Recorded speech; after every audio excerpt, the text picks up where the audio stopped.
Ce programme vous est présenté par Antemeta, expert de la protection des données et du cloud hybride avec son partenaire Veritas.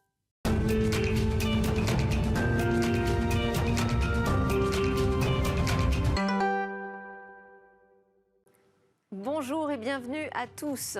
Estimer, mesurer même l'empreinte carbone de ces usages numériques est devenue une demande croissante des utilisateurs. Alors c'est assez naturellement qu'on fleurit de nouveaux outils dédiés. Aujourd'hui, je reçois une coopérative qui propose des offres mobiles où l'on ne paye que ce que l'on consomme. On va voir si c'est efficace, combien coûtent ces nouveaux forfaits mobiles. Ce sera le sujet de l'interview avec Marion Greffly qui est installée déjà en plateau avec moi. Marion Greffly de Télécope.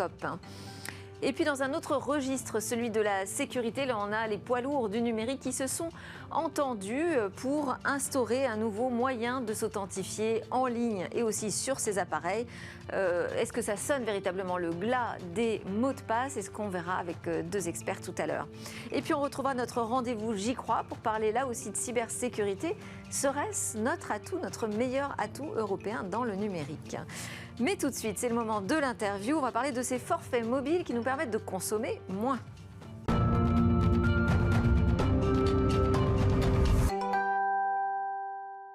L'invité de l'interview dans Smart Tech aujourd'hui est une coopérative Télécope qui a lancé une initiative appelant les consommateurs à réfléchir à leur empreinte numérique. Alors ce n'est pas juste un appel à réfléchir, c'est aussi une offre très concrète de forfait mobile où l'on ne paye que ce que l'on consomme. Bonjour Marion Greffly. Bonjour. Vous êtes la cofondatrice et directrice générale de Télécope. Premier opérateur européen aujourd'hui coopératif à vocation écologique. Oui, tout à fait. Et alors, vous proposez, je disais, des abonnements mobiles d'une nouvelle sorte, en fait, qui vont nous pousser à consommer différemment. Mais alors, première question, est-ce que ça fait exploser la facture ? Alors non, en fait, on constate que la facture moyenne de nos abonnés est aussi la facture moyenne constatée sur le marché. Donc en fait, ce n'est pas une explosion. Donc quel prix à peu près ? C'est environ 14 € par mois. D'accord. Et pour une Dès le départ, ou ce sont des factures qui évoluent à la baisse ? Alors, globalement, elles évoluent plutôt à la baisse, ou même d'ailleurs dès le départ. En fait, on accompagne, nous, nos clients quand ils deviennent abonnés pour moins consommer. Donc, ils reçoivent un certain nombre d'informations, de façon de régler aussi sur leur téléphone, pour moins consommer de la donnée mobile directement à leur arrivée chez nous. Alors, les autres opérateurs indiquent aussi maintenant très clairement en fait quelle est l'empreinte numérique de nos usages et même on peut avoir une vision assez fine de ce que l'on consomme dans le forfait data. Qu'est-ce que ça apporte de plus finalement de payer ce que l'on consomme ? Alors en fait, je dirais que le premier point, c'est la prise de conscience au moment où on fait le choix de son forfait mobile. C'est-à-dire que le but aussi, c'est de créer sur le marché une alternative qui permette aux personnes de se rendre compte concrètement que le numérique n'est pas une ressource illimitée. Et ça passe au début par vraiment le fait de présenter une offre qui permette à chacun de reprendre la main sur sa consommation de données mobiles. Donc c'est vraiment la première étape pour moi. Et ensuite, ça veut dire que déjà, vos utilisateurs sont des personnes qui ont envie de faire davantage attention à leurs usages numériques, à leur consommation. En fait, ce qu'on voit, c'est que c'est dans une globalité d'une transition. Ils ne viennent pas chez vous pour le prix des forfaits, oui, pour baisser leur facture. Alors, il y en a qui viennent chez nous pour baisser leur facture, très clairement, et on l'observe dans plus de 30% des cas chez nous, parce que en fait, très régulièrement, comme on ne sait pas qu'est-ce qu'on consomme en termes de données mobiles, on est tenté d'acheter des forfaits avec des très gros paquets de données, mais on ne sait pas bien ce qu'on consomme, parce que même si l'information, elle est accessible, mais elle est quand même plutôt difficile à trouver, soyons honnêtes là-dessus. Donc le fait que nous, on puisse mettre en avant directement, le fait que ce soit transparent aussi, cette consommation de données mobiles, à tous les moments finalement de la consommation de données mobiles chez nous, ça permet de le rendre beaucoup plus accessible. Alors moi, j'ai l'impression que ce n'est pas si difficile à trouver sur la facture détaillée, en fait. On voit clairement où on en est de sa consommation sur son forfait, même on peut le voir en temps réel. Mais peut-être qu'on ne trouve pas le forfait qui est adapté à ses besoins. Parce qu'en fait, on est plutôt dans une offre qui propose davantage d'aller vers beaucoup de possibilités de consommation de data, voire vers de l'illimité. Oui, alors il y a déjà presque une personne sur deux, quand elle arrive chez nous, elle n'a pas conscience de sa consommation de données mobiles. Donc quand même, ils s'interrogent Vraiment, le simple fait de pouvoir s'en interroger, ça permet de chercher cette information. Ouais. Et effectivement, là, vous avez raison, c'est qu'aujourd'hui, le marché n'est pas fait pour des gens qui cherchent à peu consommer ou qui ont envie aussi de donner une place différente au numérique, parce que c'est ça dont on se parle. Quand on consomme et quand on a la possibilité de consommer énormément de données mobiles, ça veut aussi dire que le mobile est omniprésent dans nos vies, on va y faire absolument tout. Et ça pose aussi la question du temps passé, concrètement, qui finalement, le temps, c'est notre ressource la plus importante dans notre vie. Ça pose vraiment la question du temps passé sur nos écrans et en particulier sur notre smartphone.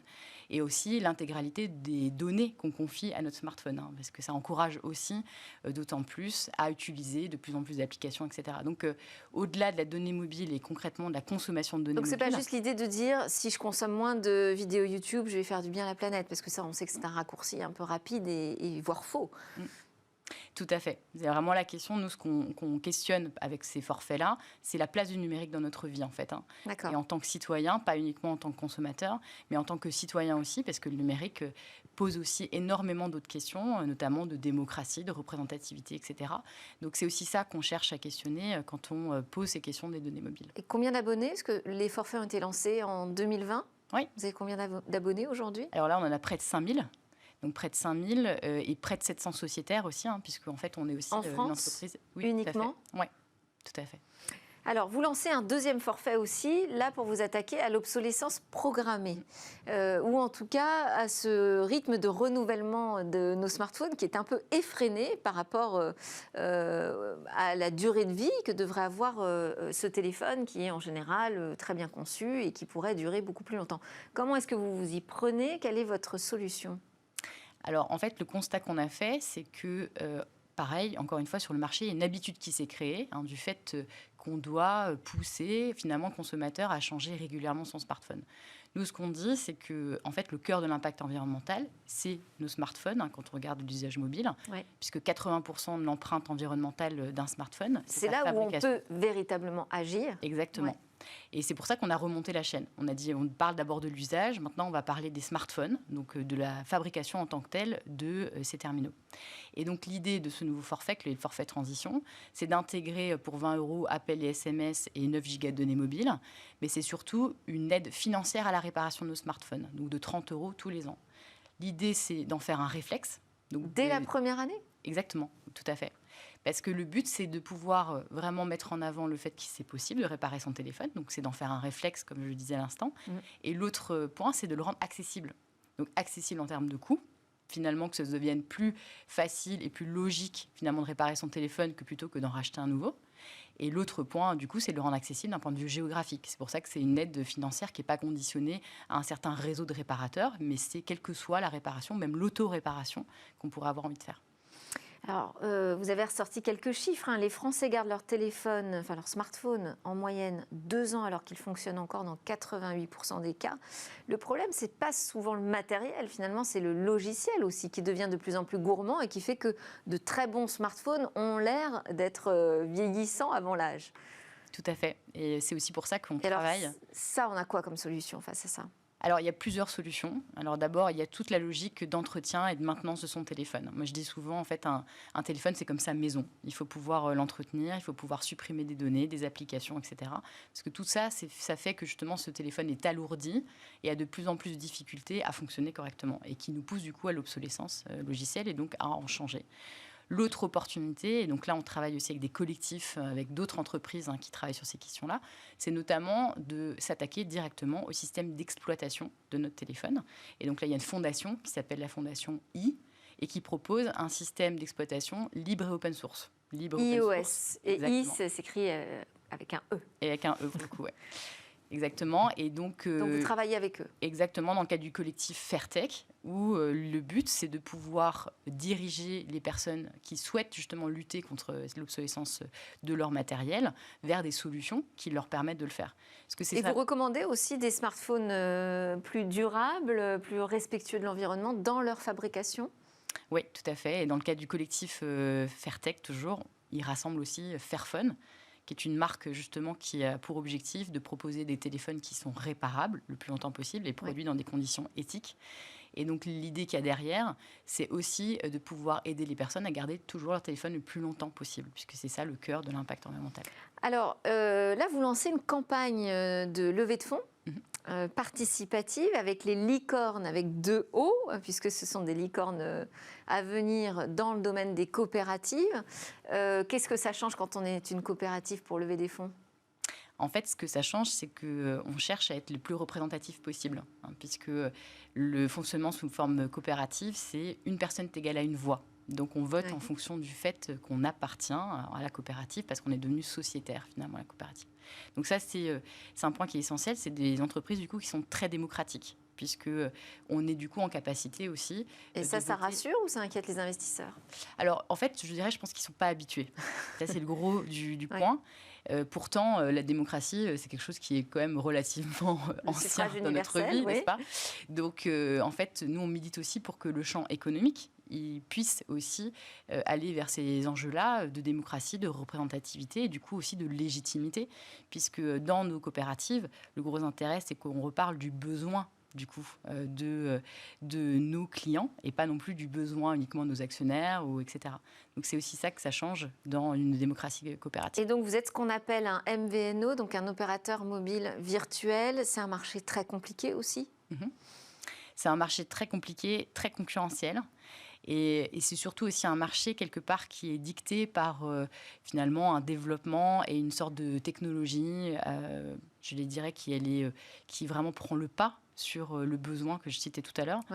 Et c'est ça aussi, c'est aussi pour ça que c'était important de réinjecter ce que vraiment les citoyens peuvent avoir besoin, donc reparler d'une entreprise de ce type-là, et donc une entreprise coopérative sur le secteur des télécoms. Donc ça fait plusieurs modèles très différents de ce qu'on voit d'habitude, une coopérative, des forfaits mobiles qui ne sont pas au forfait, où on paye ce qu'on consomme, et puis ce modèle de levée de fonds coopérative. Merci beaucoup Marion Greffly d'avoir ouvert ce Smart Tech aujourd'hui. Je rappelle que vous êtes la cofondatrice et directrice générale de Télécope. C'est l'heure dans Smart Tech de parler de la sécurité avec peut-être cette disparition enfin des mots de passe. Microsoft, Google et Apple se sont engagés à éliminer l'utilisation des mots de passe dans les navigateurs. Ils vont utiliser la même solution promue au sein de l'alliance FIDO pour Fast Identify Online, donc une authentification désormais qui sera biométrique via le smartphone pour se connecter sur un site ou même un ordinateur qui sera situé à proximité de son mobile. Est-ce que c'est le signe véritablement de la disparition totale des mots de passe ? Est-ce que c'est une solution aussi robuste d'authentification? On en parle avec 2 experts. D'abord Benoît Grunemwald qui est en plateau avec moi, expert cybersécurité d'EZ. Bonjour Benoît. Bonjour. EZ, acteur évidemment européen de la cybersécurité auprès des entreprises et des particuliers, je le rappelle.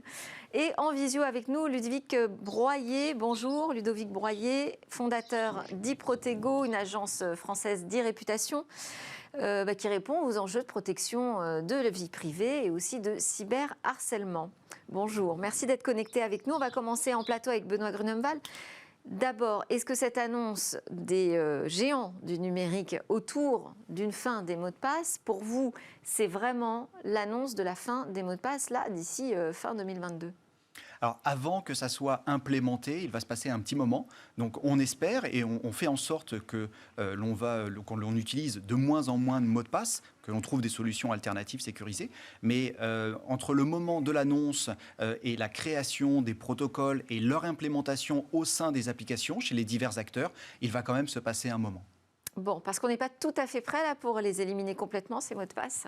En fait, on a vraiment un très grand nombre d'applications qui utilisent des moyens de communication et d'authentification qui sont basés aujourd'hui sur des mots de passe.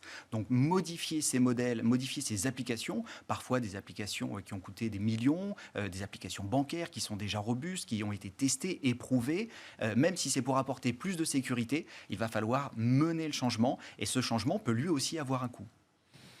D'accord. Et puis alors, il faut quand même préciser, je crois que ce ne sera pas appliqué dans le domaine de la transaction bancaire, justement. Si vous faites des achats en ligne, il faudra quand même toujours respecter cette directive européenne qui exige 2 facteurs d'authentification. Complètement, ce que l'on reçoit par SMS, par exemple, pour valider son authentification, un code à 6 chiffres, ou alors une validation dans son application dans laquelle on s'est déjà authentifié grâce à ses empreintes numériques, par exemple, ou son empreinte faciale. Bon, ça veut dire que c'est quand même pas tout à fait la fin, la disparition totale des mots de passe. C'est déjà première indication. On va donner la parole aussi à Ludovic Broyer. La fin des mots de passe, est-ce que selon vous, c'est une avancée, une progression ?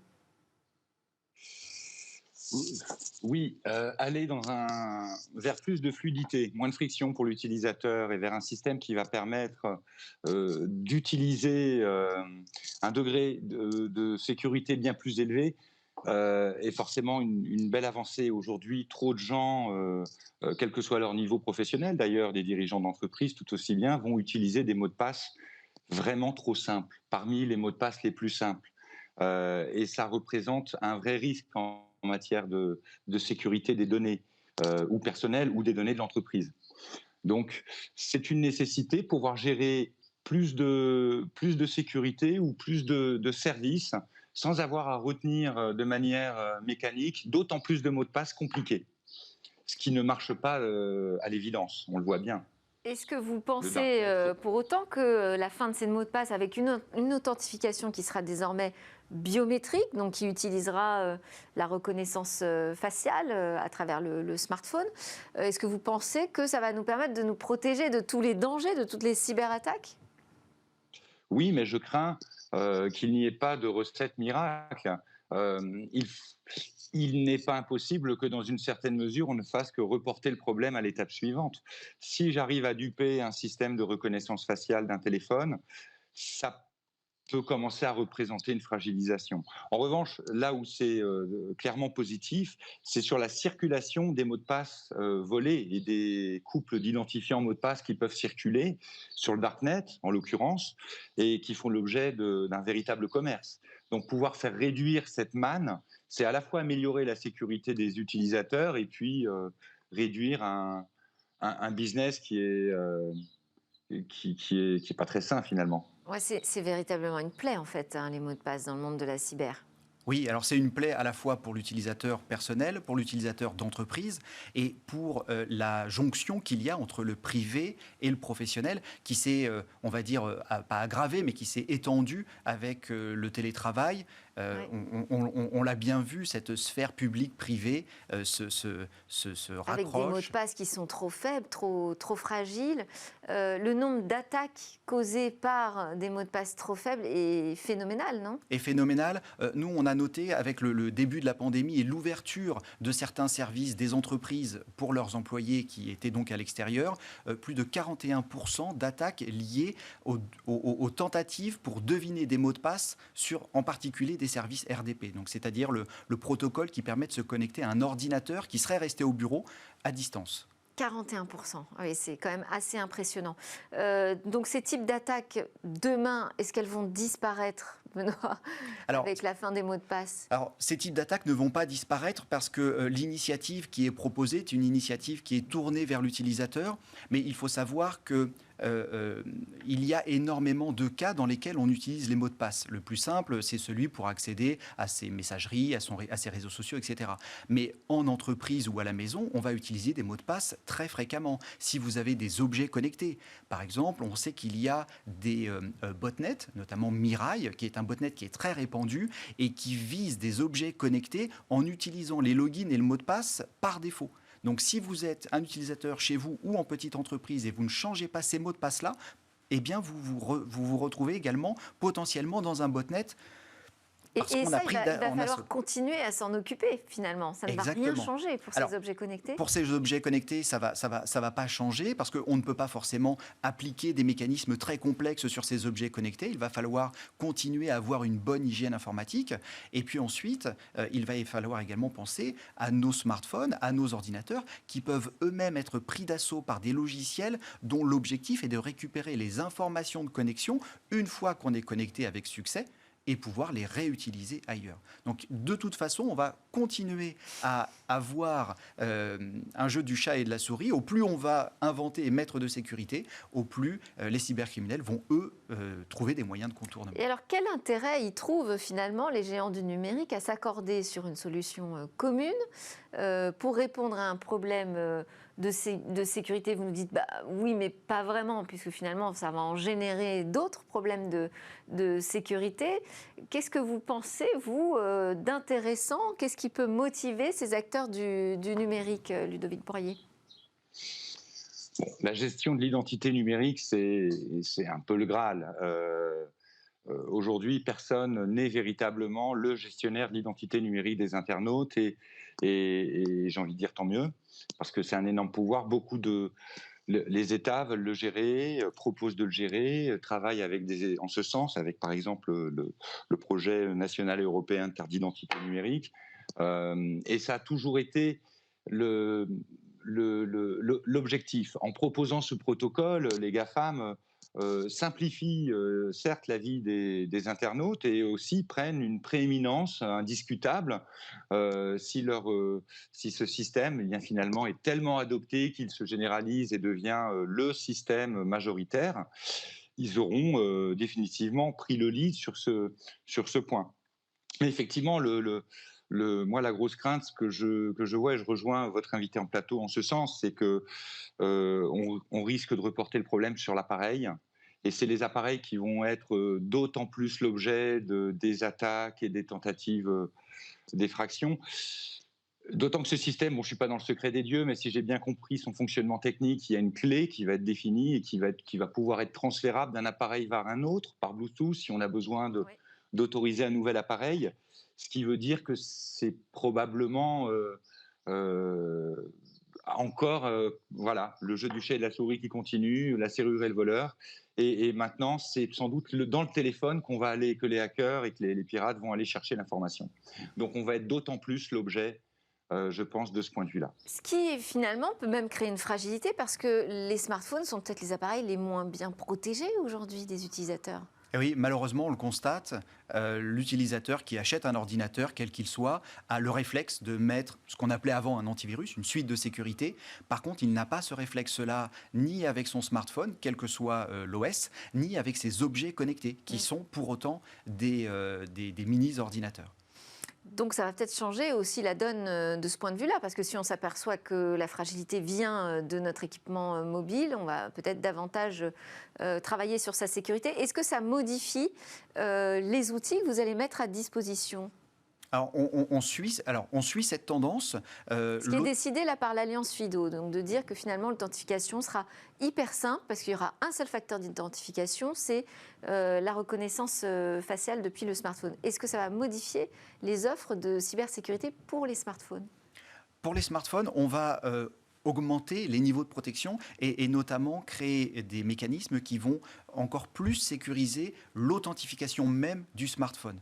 Donc aujourd'hui, on protège déjà son fonctionnement, notamment parce qu'il y a énormément de rootkits, de chevaux de Troie bancaires ou de chevaux de Troie tout court qui tentent de récupérer nos éléments de connexion, qui arrivent notamment sur Android à placer des écrans au-dessus de l'écran original de connexion pour faire semblant qu'on est en train de rentrer son login, son mot de passe ou même sa clé qui permet d'envoyer des crypto-monnaies à quelqu'un d'autre, de la récupérer, de l'inverser si c'est le cas d'une crypto-monnaie et de récupérer le paiement. Donc pour nous, l'objectif, ça va être de sécuriser encore plus finalement tous les points de terminaison qui vont avoir cette authentification simplifiée. Et ça peut changer aussi la donne sur les ordinateurs ? Alors l'ordinateur va être lui-même concerné. Il va pouvoir profiter aussi de ce mode d'authentification. Exactement. On le voit déjà d'ailleurs dans certaines professions réglementées ou certaines professions où la nécessité de sécurité est importante, que l'on a des cartes à puce. Je pense à certaines professions médicales. Donc on va arriver sur son ordinateur, on va se loguer de manière habituelle et pour aller plus loin, pour accéder à certains services, on va rajouter sa carte à puce et la débloquer. Donc là, on a un élément d'authentification qui est très fort. et c'est déjà une pratique qui est courante. Mais il faut que ça se généralise. D'accord. Même question, Ludovic Broyer, puisque vous vous intéressez, vous travaillez sur la protection de la vie privée, donc des données des utilisateurs. Est-ce que cette décision-là des grands acteurs du numérique, ça va modifier vos outils, ça va modifier votre offre? Non, malheureusement, parce que je doute que cela règle définitivement la question. Et j'ai bien peur qu'il y ait encore des gens qui se fassent usurper leur compte et que pendant un certain nombre d'années encore, on ait malheureusement à faire face à des problèmes comme l'usurpation d'identité, comme le piratage par ingénierie sociale et toutes ces choses qui viennent fragiliser, voler nos données. Nous, chez iProtego, notre objectif, c'est de protéger les données personnelles et l'identité numérique des gens qui se composent de nos données personnelles. Et nous, notre action, elle est vraiment auprès des gens qui ont eu un problème. Donc, quelque part, on va intervenir après, à l'inverse de votre invité en plateau qui intervient avant pour éviter les problèmes. Nous, on va intervenir lorsqu'ils ont eu lieu et lorsqu'il faut réparer, récupérer. On a piqué tous vos comptes, vous devez récupérer la main, prouver que c'est vous, vous allez peut-être avoir affaire à des conséquences, ça peut être des achats qui ont été faits, il peut y avoir des nuisances qui ont été aussi causées par le tiers qui a usurpé votre identité, vos données. Et vous ne pensez pas que ce sera plus difficile, justement, d'usurper une identité avec cette solution biométrique ? Dans l'absolu, j'ai envie d'y croire. Je crois que le jeu du voleur et du serrurier continuera et je pense que le risque d'usurpation va peut-être changer de forme. Certaines formes d'usurpation seront peut-être moins possibles, mais d'autres le seront. Tous ces systèmes tiennent essentiellement sur la reconnaissance faciale aujourd'hui, un petit peu le palmaire. La reconnaissance faciale a ses limites en termes de fiabilité également. C'est peut-être aussi un peu dangereux de tout miser là-dessus. Donc je serais assez réservé. Je pense que le vol de données va continuer. Et même si on va vraiment sur imaginons sur ce standard, il faudra quand même un certain temps, encore une fois, pour que ce soit mis en œuvre. Alors, il y a Donc, aussi... je crois que les problèmes continuent. Parmi les motivations, vous avez raison, il y a cet enjeu de la maîtrise de l'identité numérique, tout à fait. Il y a aussi un enjeu économique, puisque le consortium W3C, donc, qui crée les standards techniques d'Internet, nous dit que les utilisateurs consacrent 10,9 heures par an à la saisie ou à la réinitialisation des mots de passe. Bon, déjà, ça semble délirant. Ce qui coûte en moyenne 5,2 millions de dollars par an aux entreprises.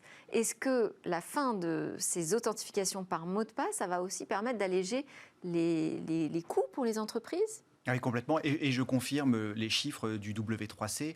En entreprise, on constate régulièrement, généralement le lundi matin, que l'utilisateur va appeler le support pour lui demander de remettre à zéro son mot de passe parce qu'il l'a oublié. Et ça, c'est la conséquence d'une mauvaise politique de mot de passe, c'est-à-dire des mots de passe trop souvent changés. Alors, je ne vais pas dire trop complexe parce qu'il faut... Alors, trop souvent changé, on nous dit de le changer souvent, ce Exactement. mot de passe. Et c'est pour ça que cette initiative est importante parce que si on le change trop souvent, on s'en souvient plus. On fait des combinaisons qui sont souvent trop simples, c'est-à-dire qu'on peut réutiliser le mot de passe d'avant et rajouter quelques chiffres ou modifier quelques chiffres. Et au final, quand on arrive le lundi matin et qu'on a passé un bon week-end, on ne se souvient plus de son mot de passe. Et donc, si simple qu'on ne sait plus. Exactement. Et donc ça, c'est un problème. Et les entreprises le subissent régulièrement, à la fois sur le support, mais également sur la productivité. Et alors, je vais vous reposer cette question de la robustesse de l'authentification biométrique. Est-ce que c'est une solution aujourd'hui 100% robuste? Alors, je sais, vous allez me dire 100%, ça n'existe pas, mais enfin, la plus robuste qui soit? Alors, c'est définitivement une solution qui est très robuste. Pour autant, ce que l'on va recommander, c'est le multifacteur. C'est-à-dire que vous allez vous authentifier avec votre empreinte digitale, mais on peut vous demander, notamment pour accéder à des services qui vous permettent de réaliser des opérations, de vous réauthentifier avec un autre élément et pourquoi pas un élément physique. Je le vois dans les banques, par exemple. Si vous vous connectez avec votre login et votre mot de passe à votre compte, vous avez une vue. Si vous voulez réaliser des opérations de type virement, eh bien, on va vous demander de vous déconnecter et de vous reconnecter avec le login, le mot de passe et un élément physique qui ressemble un peu à une calculette et qui va permettre d'avoir meilleure authentification, en tout cas une justification de votre identité. Donc, ce qui est plus pertinent en matière de cybersécurité, c'est de multiplier les facteurs pour authentifier la personne et être sûr que c'est bien la bonne personne. Donc là, cette solution, elle va être robuste pour des usages simples, en fait, c'est ça? Exactement, pour le grand public, pour le général. Mais si on prend en entreprise des accès qui peuvent être sensibles, je pense à de la recherche et développement ou des documents financiers, il serait préférable de demander d'autres mécanismes d'authentification. Et aussi, on oublie souvent tous ceux qui entre guillemets, s'occupent d'Internet. Quand vous accédez à des serveurs, quand vous accédez... On a vu la panne Facebook, par exemple, où il y avait une mauvaise configuration dans un routeur et Facebook a été coupé du monde pendant plusieurs heures. Eh bien, les personnes qui gèrent ces accès-là doivent avoir des niveaux d'authentification qui ne sont pas ceux proposés au commun des mortels pour accéder à un Facebook ou un réseau social. Donc, solution, mais pas solution universelle. On n'en a pas fini, en fait, finalement, avec les mots de passe. Merci beaucoup à tous les deux. Ludovic Broyer, je rappelle que vous êtes le fondateur d'Iprotego. Merci beaucoup. Et Benoît Grunemwald, expert cybersécurité chez EZ.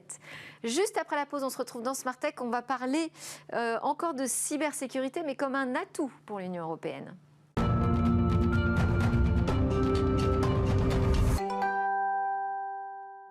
Vous regardez Smart Tech sur la chaîne Bismart, on est en direct le matin à partir de 11h et maintenant c'est la dernière partie de l'émission qui démarre, partie de l'émission que nous allons traverser avec Hervé Lejouan, fondateur de Advisory, pour sa chronique J'y crois. Bonjour Hervé. Bonjour Delphine. Alors vous revenez du FIC, le Forum international sur la cybersécurité qui s'est tenu à Lille la semaine dernière. Je voulais savoir ce que vous en aviez retenu déjà. Eh bien, écoutez, j'en ai retenu une présence de plus en plus internationale, donc déjà énormément de monde. On a annoncé, je crois, ils ont annoncé plus de 14 000 personnes, donc plus de 500 exposants, donc vraiment une grande présence, beaucoup de monde et surtout de plus en plus international. Et ça, c'est intéressant. Donc très européen.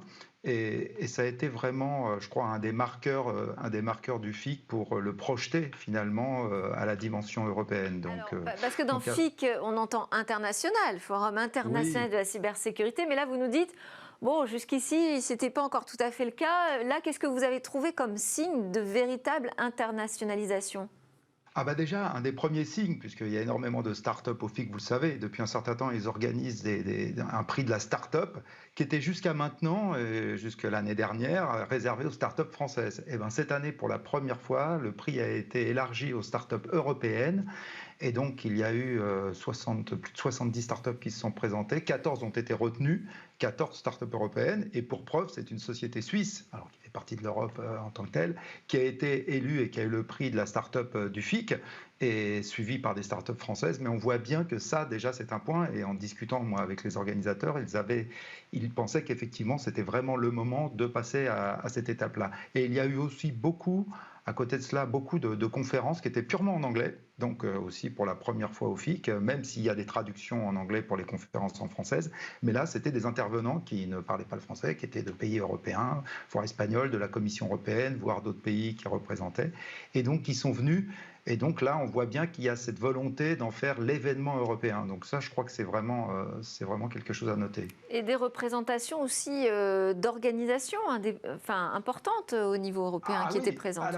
Alors oui, il y avait un certain nombre d'organisations qui étaient présentes et qui étaient très importantes. Je citerai quelques-unes, mais l'ENISA, qui est l'agence de l'Union européenne pour la cybersécurité, donc qui a été fortement représentée, le Europol, donc pour la police, pour tout ce qui est police criminelle, l'EDA, l'agence de défense européenne, le CCC, le Centre de compétences de la cybersécurité en Europe, et le CSO, qui est l'Organisation de la cybersécurité européenne. En fait, on voit bien, et ça a été vraiment intéressant, puisque j'ai suivi un certain nombre de ces conférences, de voir qu'il y a une réelle volonté, et effectivement, alors c'est clair qu'il y a eu des événements aussi qui font que la volonté se fédère maintenant, mais il y a une réelle volonté d'avoir une approche européenne et typiquement d'aller vers des standards en termes de cybersécurité qui vont être poussés à l'image du RGPD, en fait, du Règlement européen pour la protection des données, qui vont être poussés au pays pour permettre effectivement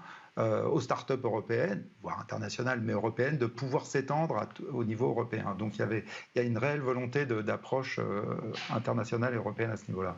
Alors, quand j'ai titré cette chronique, c'était pour reprendre l'esprit dans lequel vous vouliez la mener. Vous nous dites que c'est un atout pour l'Union européenne, cette cybersécurité. Comment vous l'avez vu aussi à travers l'écosystème, les startups qui étaient présentes ? Ah bah écoutez, je crois, enfin moi je commence vraiment, enfin depuis un certain temps, puisque j'ai moi-même une start-up dans ce domaine, mais il y a un réel écosystème qui se met en place avec de très nombreuses start-up européennes qui sont très avancées en termes de cybersécurité. Et donc là je parle bien à l'échelle européenne, puisque moi je travaille avec des gens qui sont en Irlande, des gens qui sont en Italie, bien sûr en France, mais aussi dans d'autres pays européens. Là j'ai vu une super start-up d'origine portugaise au FIC.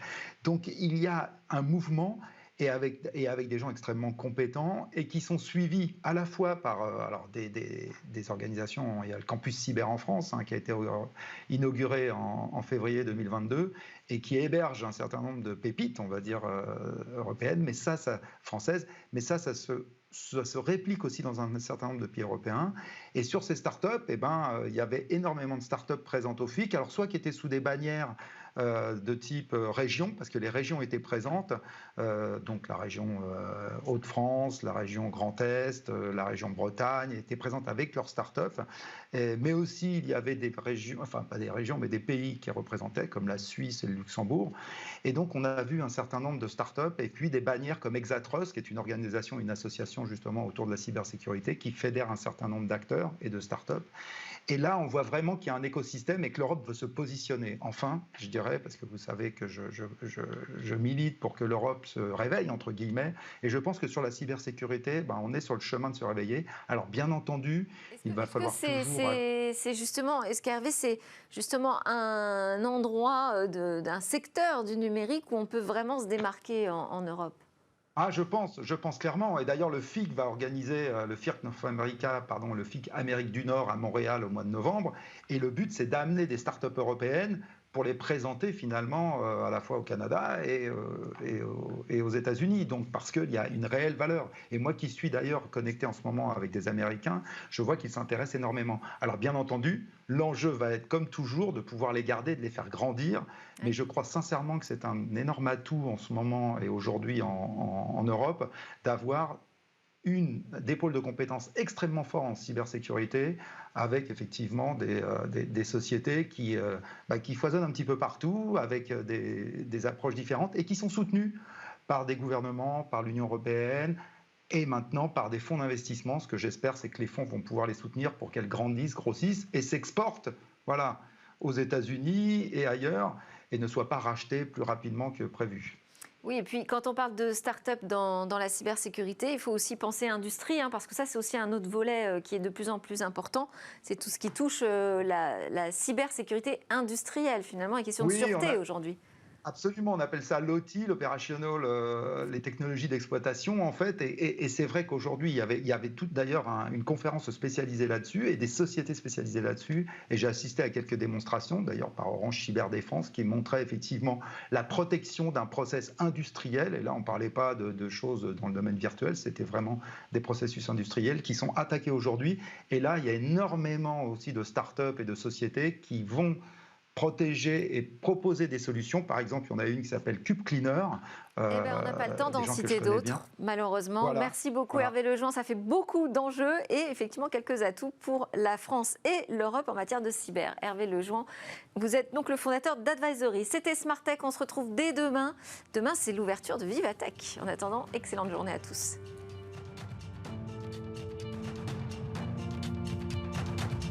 Ce programme vous a été présenté par Antemeta, expert de la protection des données et du cloud hybride avec son partenaire Veritas.